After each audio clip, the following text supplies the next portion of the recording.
तो सभी बच्चों को जय हिंद। जब तक फिजिकल की डेट नहीं आती है तो उससे पहले कुछ वीडियो बनानी बहुत महत्वपूर्ण है।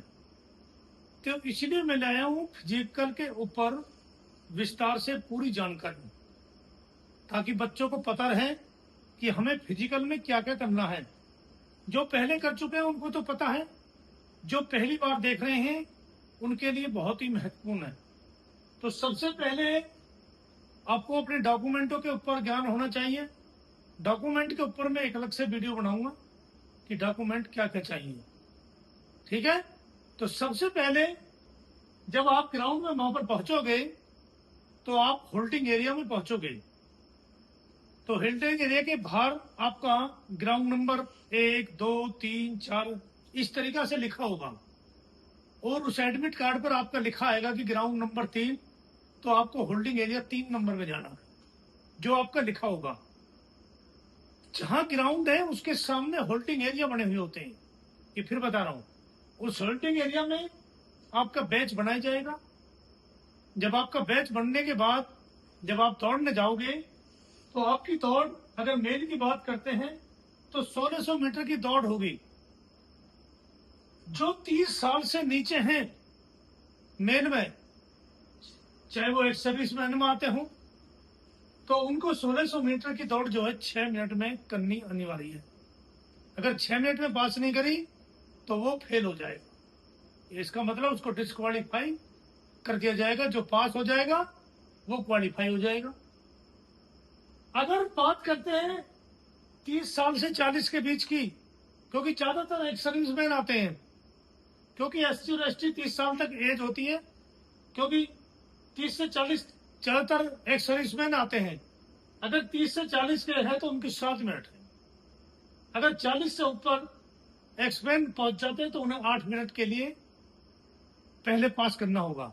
अगर 8 मिनट से ऊपर पहुंचे तो डिस्क्वालीफाई कर दिया जाए। तो ठीक है। अब आता है लॉन्ग जंप। लॉन्ग जंप जो 30 साल तक है उनको 14 फीट करना है। ये पहले मेन की बात करी है। और अब आते हैं सर्विसमैन के ऊपर। जो 30 से 40 है तो उनको 13 फीट, और अगर 40 से ऊपर है तो उन्हें 12 मिनट। ये ध्यान रखना एक सर्विसमैन भी। अब बात आती है हाई जंप की। जो अपने मेन जिनकी 30 साल से कम उम्र है तो उनको 3.9 यानी कि 3.25 फीट। अब बात करते हैं 30 से 40 की तो 3.6, और 40 से अबाव है तो 3.3। ये है हाई जंप। अब आती है लंबाई। लंबाई का इससे कोई मतलब नहीं है कि कोई चाहे 30 साल का हो या 30 साल से ऊपर का हो, और यही छाती के अंदर, इससे कोई मतलब नहीं है कि उसकी एज क्या है।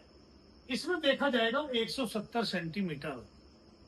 170 सेंटीमीटर में मेन कौन कौन आते हैं? जनरल के, ओबीसी के और एससी के। एसटी को 5 सेंटीमीटर की छूट मिलेगी।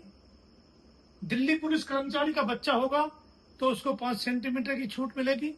और पहाड़ी क्षेत्र, इनको अपना सर्टिफिकेट फिजिकल के समय दिखाना होगा, तभी वो 5 सेंटीमीटर की छूट मान्य होगी। अब आती है छाती। तो ये मेल के लिए है, चाहे वो एक सर्विसमैन हो चाहे न्यू मेल हो। तो छाती 81 टू 85 यानी कि 81 सेंटीमीटर नॉर्मल और 4 सेंटीमीटर का फैलाव होना जरूरी है। ठीक है। जो छूट है वो छूट बताई दी है। ठीक है। दिल्ली पुलिस कर्मचारी के बच्चे को छूट मिलती है चेस्ट के अंदर। अब करते हैं हम फीमेल के लिए। जो हमारी बच्ची है जो मेहनत कर रही है, तो उनकी दौड़ होती है 1600 मीटर, यानी कि 1600 मीटर तो दौड़ सभी की है, तो उनको 8 मिनट में करनी होगी। अगर 8 मिनट से बाद में आई तो उनको डिस्क्वालीफाई कर दिया जाएगा।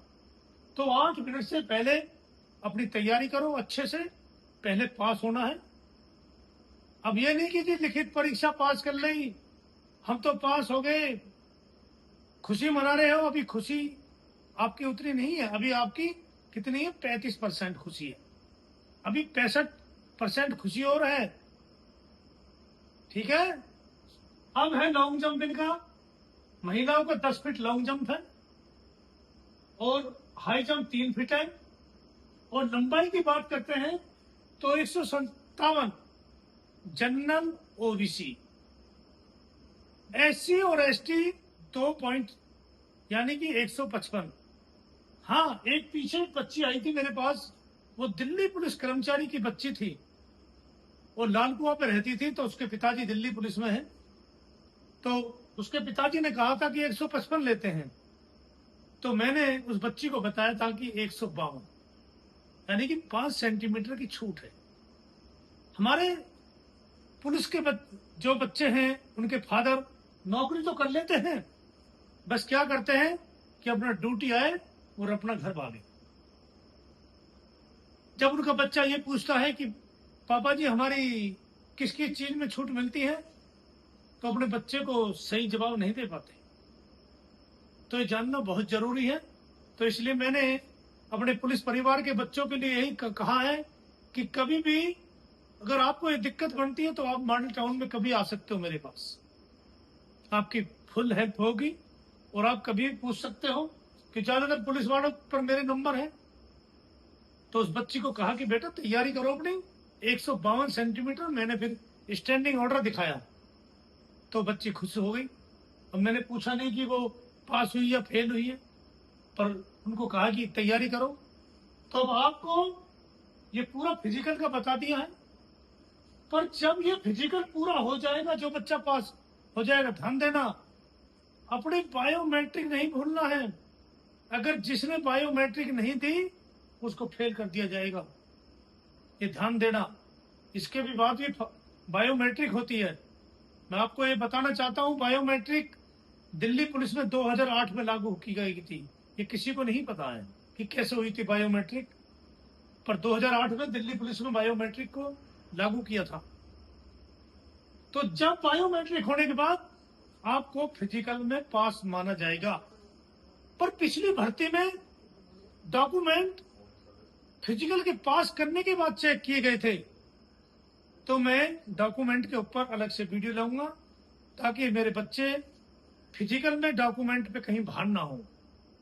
तो इसलिए हमारी जानकारी देना बहुत जरूरी है कि बच्चे इसी तरीका से गलत भटकते हैं। कई बार ध्यान नहीं देते कि हमारा फिजिकल का स्टैंडर्ड क्या है, उसको ध्यान नहीं देते। तो ठीक है, इस तरीका की वीडियो आपके लिए लाता रहूंगा, आपके लिए सदैव हाजिर रहूंगा मदद करने के लिए। तो ठीक है मेरे बच्चों, मिलेंगे। सपोज करो अगर हमारी भी ड्यूटी लगी तो आप वहां भी देख सकते हो। तो ठीक है बच्चों, मिलते अगली वीडियो में। जय हिंद।